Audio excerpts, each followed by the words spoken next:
On accueille tout d'abord le réalisateur de How Long Not Long, Monsieur Uri KRANOT.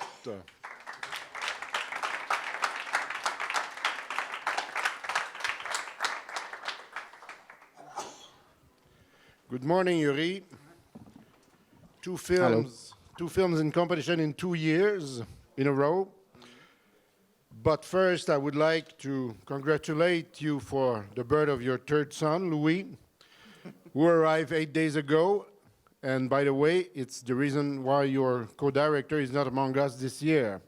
So, congratulations, Uri. Thank you very much.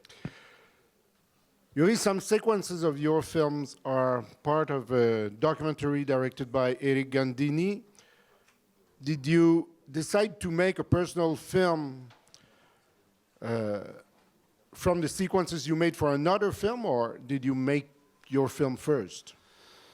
So this whole film started as something completely different.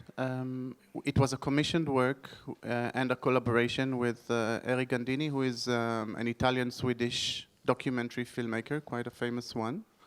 He made the film about Berlusconi, if you've seen it, Videocracy. And he wanted to make a documentary with animation segments in it. And we, of course, we loved the idea. It's about cosmopolitanism. That's the name of the film.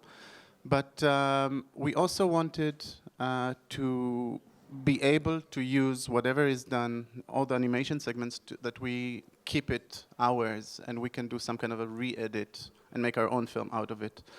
So now there are 2 films circulating. One in the documentary film festivals, which is doing quite well. That's the Cosmopolitanism, which is a completely different film. It's a very documentary, talking heads, very educational about the subject. And then we took only the animation and we did some kind of an experimental edit out of it. And I think the thread of the cosmopolitanism is going through our film as well, but it's a different film. How Long Not Long are words from Martin Luther King.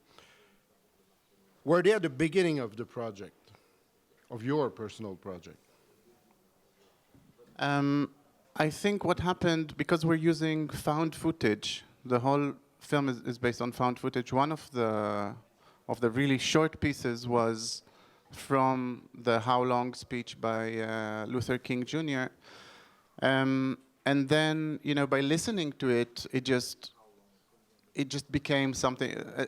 I think it really summarized the whole idea of the film. And then we've decided to use the audio as well, and you know that's how the name came, also. So I think it was. Also, this film was not done. It's a film that was done in the edit room, which is quite exceptional in animation. While you have all the animation and then you start shuffling, and I think we had like 8 versions of it before we really were happy with it. So I think it was, again, the How Long words just were part of also of the music and everything. It was just a puzzle that came into place. Uri, you're a filmmaker, but also a composer, also a musician. Which place the music is taking in your personal work? I don't consider myself as a musician. I wish I was. Okay. I started as a musician. I was very mediocre, and I quit the music academy, frustrated, and moved to animation. But I think music was always, it's my passion, and I think it's the best part of animation filmmaking for me, the music part. So I can hide behind the title of an animation filmmaker, and I'm not a composer, you know, which is fun. But it's always, I mean, this film, the edit was based on the music, so we knew what we have, but then I composed it, and then that was the grid to put the images on, and it was really helpful. So I think the music was first in this sense. Michel and you are co-directors.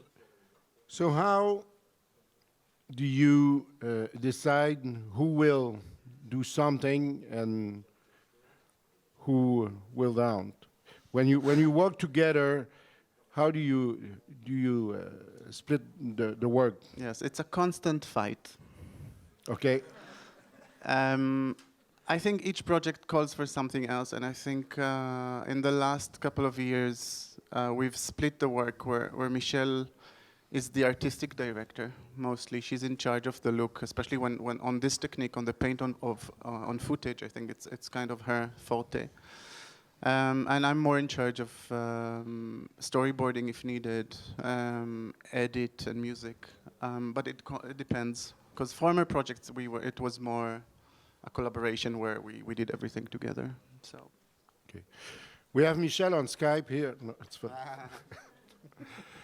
Okay. Okay. Questions from the audience? Yep. Just a second. Thanks.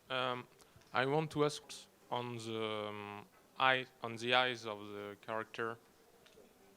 Why? Yes. The eye is, is a door to the soul. I mean, this film is about the human spirit and, humanity and cosmopolitanism. And I think the eye and this, we have these images of different people from different places in the world.